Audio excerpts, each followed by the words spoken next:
Satoru Gojo é um dos personagens mais icônicos do anime Jujutsu Kaisen, com seu temperamento extremamente divertido e até um pouco, se achando ali quando ele diz que os outros são mais fracos, que os outros são mais fracos que ele. Ele atualmente é o feiticeiro Jujutsu mais forte, mais poderoso, devido às suas técnicas, que são técnicas apelonas, sim.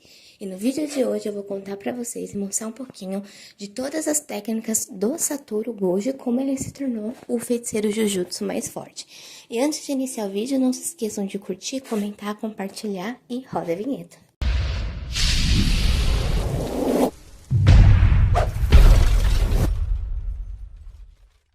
Uma das primeiras técnicas do Gojo que foi mostrada em Jujutsu Kaisen é o ilimitado. A família Gojo tem algumas técnicas hereditárias que o Satoru herdou. E o Satoru herdou duas técnicas muito apelona, que é o ilimitado e os 6 olhos.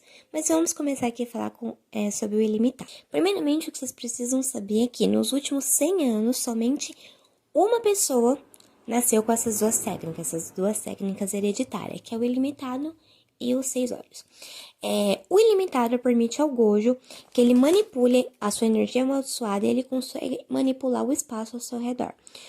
Ou seja, nada consegue alcançá-lo. Ou seja, você pode dar um soco, você pode tentar atingir o que você não vai conseguir. Como aconteceu em 2 casos, na luta que ele teve com o Jogo, lá no iniciozinho do anime, onde o Jogo achou que tinha matado ele. E ele falou aquela icônica frase que é: não se preocupa porque você é fraco. E também nós tivemos um caso um pouco depois ali no intercâmbio entre as escolas de Kyoto e Tóquio, onde a Utahime jogou um chá no Gojo e ainda assim o chá não atingiu. Por quê? Porque tudo que você tenta atingir ele, qualquer golpe, qualquer objeto, não importa. O que você tente jogar no Gojo simplesmente não vai acertar, porque existe literalmente um infinito entre ele e a pessoa, ou seja, a pessoa só consegue tocar nele se ele permitir que a pessoa toque, senão nem assim ele vai conseguir, né? E isso é uma das técnicas assim, mais apelonas ali do clã Gojo, né, que ele tem, e não é à toa que ele é o feiticeiro Jujutsu mais forte, não é mesmo? Agora, os 6 olhos. Os 6 olhos também é uma técnica hereditária da família do Gojo. E uma coisa importante, não podem existir 2 usuários de 6 olhos ao mesmo tempo. Então, não tem como ter o Gojo e outra pessoa usando 6 olhos. Não, não pode. Essa técnica, ela assim como limitada também, ela é muito apelona. Primeiro, porque ela consegue dar para o Gojo uma percepção e um imenso processamento cerebral, ou seja, ele consegue enxergar tudo como se fosse uma informação. Então, ele consegue identificar massa, velocidade, energia amaldiçoada e, por conta dos 6 olhos, ele consegue até mesmo prever alguns feitiços que o seu oponente vai usar contra ele. É por isso que usar o ilimitado para ele é uma coisa tão simples, já que ele consegue perceber basicamente todos os movimentos que estão ali próximo dele, e ele consegue até mesmo enxergar o fluxo de energia amaldiçoada numa pessoa. Por isso que ele sempre zoa os outros ali, falando que as pessoas são tão fracas, né? Resumidamente, o Gojo, ele consegue ver tudo por conta dos 6 olhos. O ilimitado, ele é uma técnica que usa muita energia amaldiçoada, mas por conta dos 6 olhos, por ele ter essa percepção maior, esse tanto de informação que ele recebe, ele consegue utilizar o ilimitado por tanto tempo e diminuindo assim a energia amaldiçoada que ele precisa gastar para usar o limitado. E é por conta desse excesso de informações que ele recebe a todo momento que o Gojo começou a usar aquela venda nos olhos. No início, se você começar a ler o mangá, não está no anime ainda, mas está no mangá, ele, quando criancinha, não usava nada, mas ele foi crescendo e foi aprimorando as técnicas, os 6 olhos, o ilimitado. E o que aconteceu? No começo ele não usava nada, depois ele começou a usar um óculos escuro para tentar minimizar, né, esse excesso de informação. E agora que ele tá ali no auge do seu poder, sendo um feiticeiro Jujutsu mais forte, ele optou por utilizar uma venda, porque assim ele minimiza, né, o processo ali de informação que ele recebe, senão o cérebro dele ia acabar fritando, não é mesmo? Que ninguém consegue conviver com tanto excesso de informação assim. E é claro, como é de se esperar do Gojo, ele possui uma energia amaldiçoada superior à maioria das pessoas, né? Existem alguns golpes em Jujutsu Kaisen que consomem muita energia amaldiçoada, mas por ele ter uma energia amaldiçoada muito excessiva, ele consegue repetir esses golpes algumas vezes. E um golpe muito interessante que o Gojo tem, né, uma arma ali dele, digamos assim, né, que é a maldição reversa, que é o que? Ele transforma a sua energia amaldiçoada em energia positiva, que é o poder de cura dele. Ele descobriu essa técnica quando ele lutou com o pai do Megumi, onde o pai do Megumi utilizou uma espada para burlar o efeito do ilimitado e quase o matou. Porém, ali, perto de morrer, ele conseguiu descobrir como utilizar a maldição reversa. Assim, ele se curou e conseguiu sobreviver e tá aí até hoje, né? E a outra técnica dele é o Black Flash.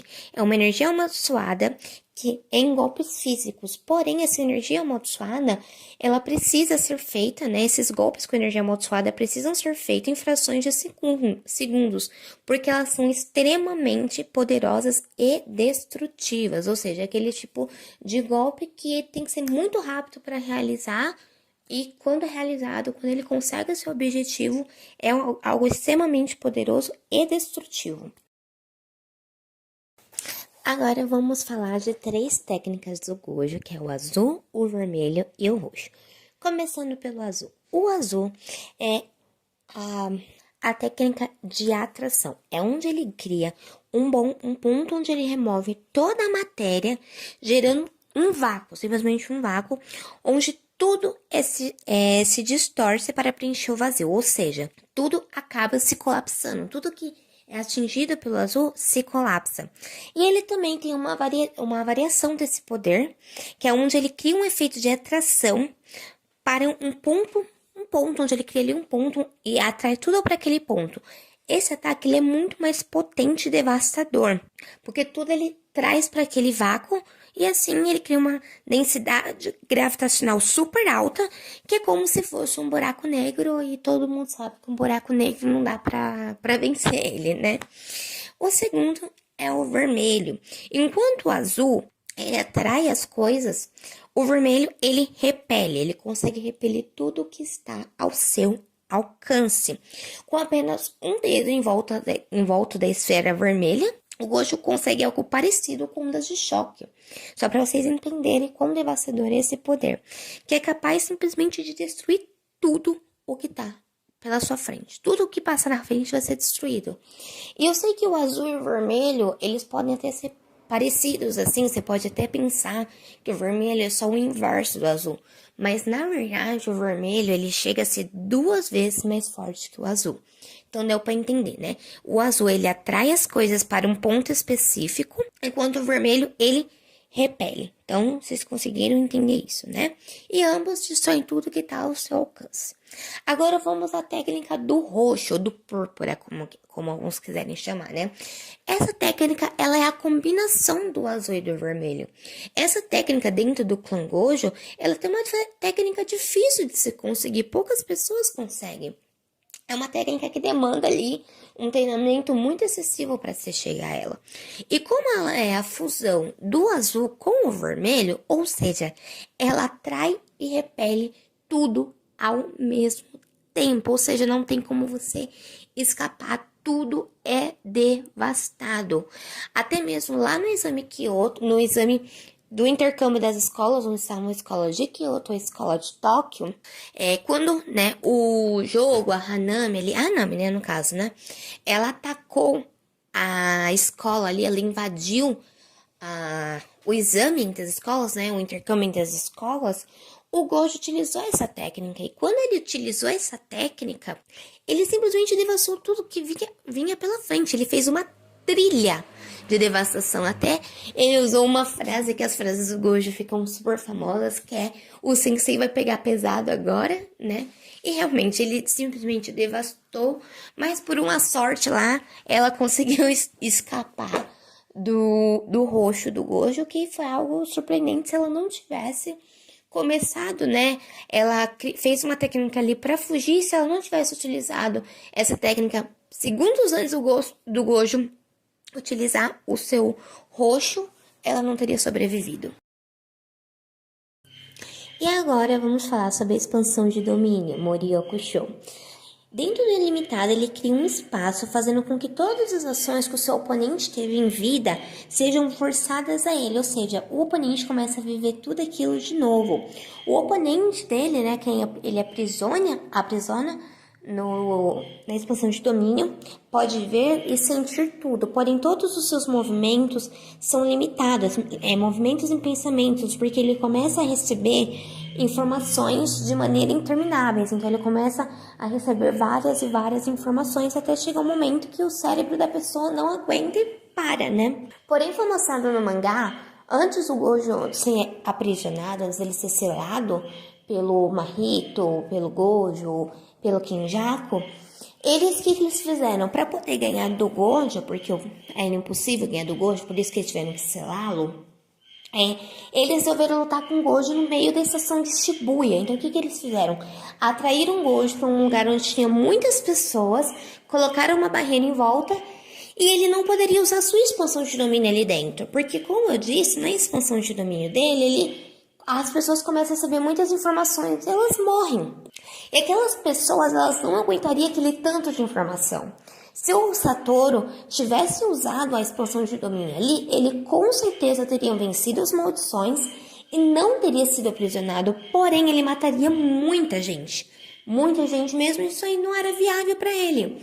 Mas o Gojo controla tão bem a sua expansão de domínio que ele, para não matar as pessoas, fez sua expansão de domínio somente por 0,2 segundo. Tempo suficiente foi para ele atacar as maldições e não matar ninguém, né, que acabou sendo pego na expansão de domínio dele.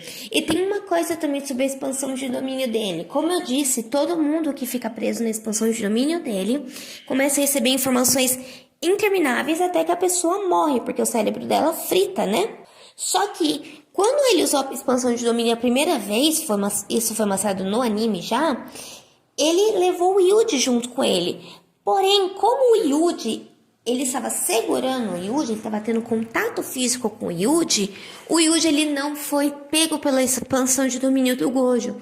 Por quê? Porque todos aqueles que são presos na expansão de domínio dele, mas estão em contato físico com ele, não sofrem os efeitos, ou seja, se torna imune aos ataques.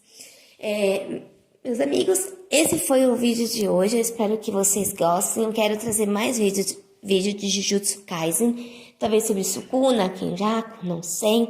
Mas deixem aqui nos comentários pra mim se vocês gostaram, tá bom? Bye, bye!